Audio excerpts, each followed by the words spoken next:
Alrighty, boy, we have an exciting matchup for you guys today.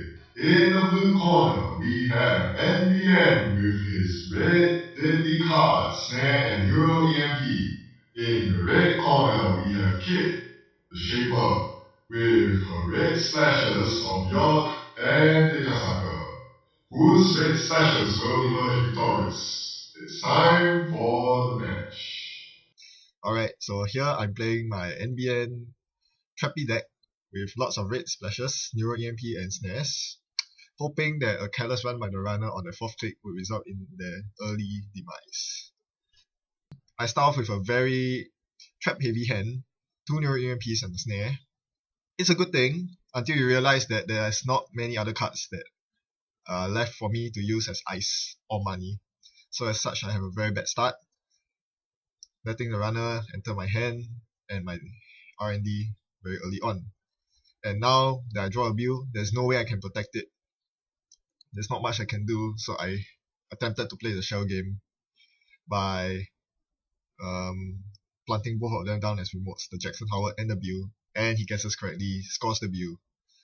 That was very, very annoying. Already, I didn't want to play the shell game, but I was forced to because most of my hand were trap cards that didn't come into use. And now he's up 2-0 all of a sudden. I needed to do something to close the gap, and so breaking news had to go in.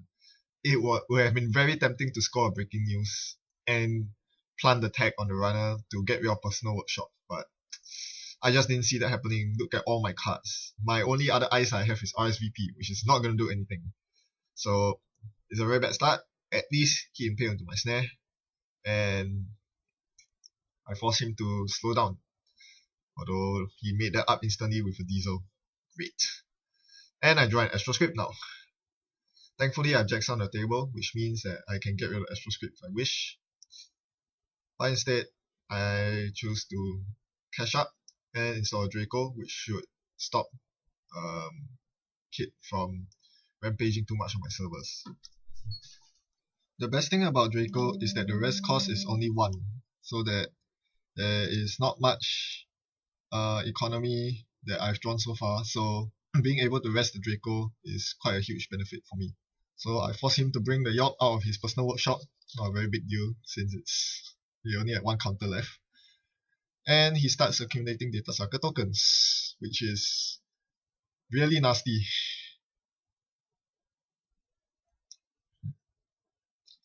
I power draw into 2 agendas and decide to shell game a bit. And because I have 2 Jackson Howards out, I can safely dump my agendas into the archives. But I choose not to. Instead, I power draw all the time, and yes, I do end up discarding them into archives. Now is not the time to score agendas. Against Kit, I need a server defense of at least 2 deep to even stand a shot of scoring any agendas. So the only thing I can think of right now is to stall the game by power drawing and icing up remotes and R&D, while keeping my agendas out in the archives. I get a Snoop, which was a very lucky break, so I immediately install it on R&D so that I won't get R&D locked. Then the toll booth goes into the remote to make running on my remote server expensive. Of course, you might ask, what's the point? Because toll booth is a code gate after all, and a York with 2 data suckers can still bust through. Busting through your remote is all you need. Just once is all the runner needs to score the agenda. Well, I do have quite a few assets in my deck, particularly snares. I hope to trap Kit, trap the runner, beating out those very expensive runs with toll booth to cripple her economy. And hopefully I can leverage on the timing windows where she has no economy to sneak some agendas in. I saw my melange and knee-jerk reaction, play it. And then, yes, I realized I have no money to even activate melange, so I credit up. And the first thing she did was to run my remote, which I couldn't do anything about. And just like that, my biggest source of economy just got trashed. It was a stupid decision, retrospect, although I was really desperate at that time. If I did not put the melange in I would definitely be spending the next few turns crediting up. And because I have no money, the snare does nothing. So yeah, the snoop really set me back. 6 credits to rest that. That was pretty painful. I got the Ichi. A nice, nasty surprise over archives. In case he wants to collect data sucker tokens. So upon seeing the snoop, he immediately parasites it. So now yet another thing to juggle on my mind. I need to take note of when the sum of virus tokens on data sucker and parasite add up to 6. Because once they add up to 6, it means that he can destroy my snoop at any time. And meanwhile, he scores a Gila from my hand, which I don't really care about. Because right now, it's impossible for me to score any card at all.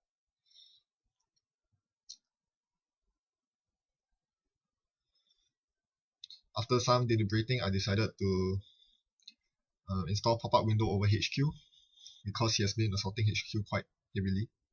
And I do need to start protecting my agendas. Current score's 3-1. I cannot afford to let any more agendas slip through.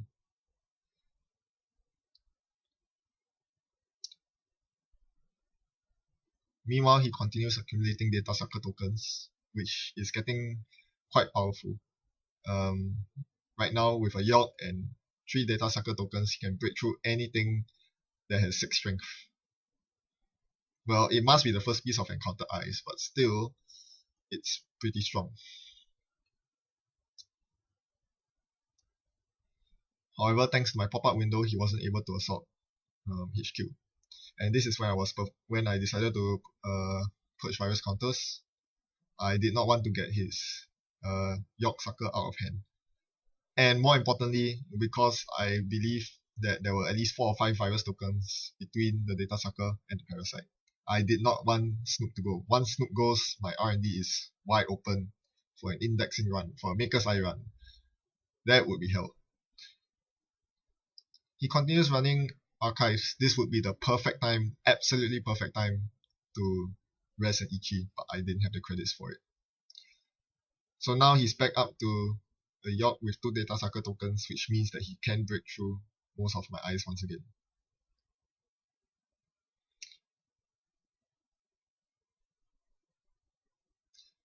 Meanwhile, I noticed that he has 18 credits on KT. So many things to worry about. Virus tokens, and now his economy. Alright, he runs an archives once again, and I rashly res the Ichi. I knew he was able to break through, but I still rested it because I wanted him to get taxed. I wanted to tax his data sucker. So it was a message to him saying, no, you cannot get free data sucker tokens anymore. But unfortunately, not only did this move prevent any chance of me for trashing his programs, but now I also lost my Gila hands because I wasn't able to res the toll booth. Not that that would have mattered because he was so flooded with credits. Paying 3 for toll booth is nothing. So between data sucker and parasite, that's 4 virus counters. It's starting to get scary, and now it's 5. Luckily, he doesn't have free access to archives. Luckily, but still, things are very rough. The current score is 1-4,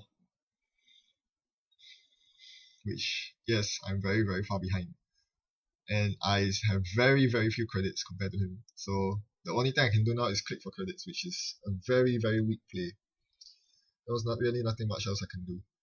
Maybe I should have drawn more cards, but I just wanted to keep the breaking news in my hand and have some money to play around with. He runs on R&D, and that was when I realized that the total number of virus counters just hit 6. There goes my Snoop. R&D is under siege. This is looking really bad. Draco, you have no sentry breaker. What you gonna do? Oh wait, parasite. On a 0 strength Draco. Bye bye Draco. Hey look, R&D is wide open. Great. Thankfully, he doesn't seem to have any indexings or maker's eyes in hand. First order of business, draw up, make sure I have more than enough eyes to deal with to patch up my R&D. So painfully wrecked. It was as if I'm playing against an anarch. I discarded a RSVP. It was totally worthless this game. I guess an RSVP over pop-up window would be interesting, but against Kid, no. I knew he didn't know what my R&D eyes was, so I kept it face down. I didn't really need the money actually, because I still had hedge fund in hand with 11 credits in bank. So I could let him go through for free. Anyway, if I rest the pop-up window, he'd still get through for free. So I'll keep it as a secret. Maybe in the future I can deter some runs. Armand comes up.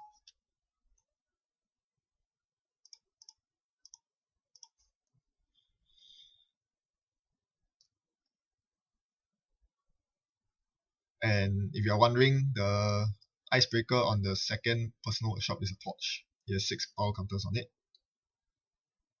I rest the toll booth, so my plan to tax him has begun.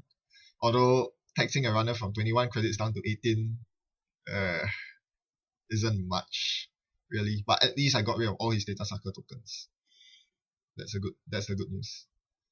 Oh, I saw a TMI that would probably want to go on the R&D, but he has 18 credits. I have 10.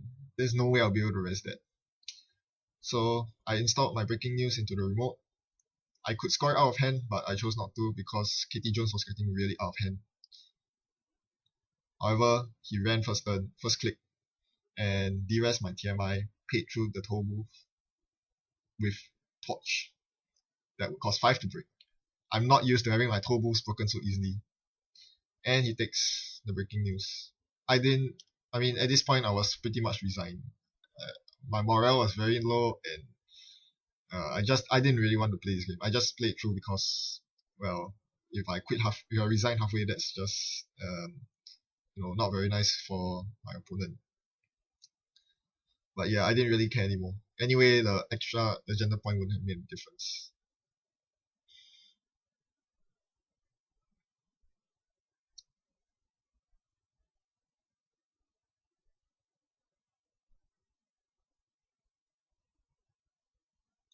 So it's another snow on R&D.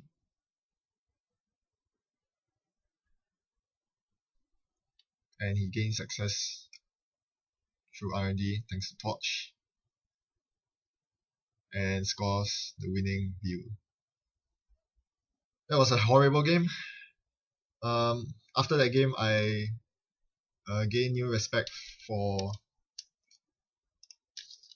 Kit being building like that, because up till now most of the Kit decks I've seen were either based on Yogosaurus or Cyber Ciphers, both of which diminish very rapidly as the game progresses to mid game. However, this Kit deck starts off with a York and Data Sucker, which threatens you if you don't ice up all 3 of your central servers.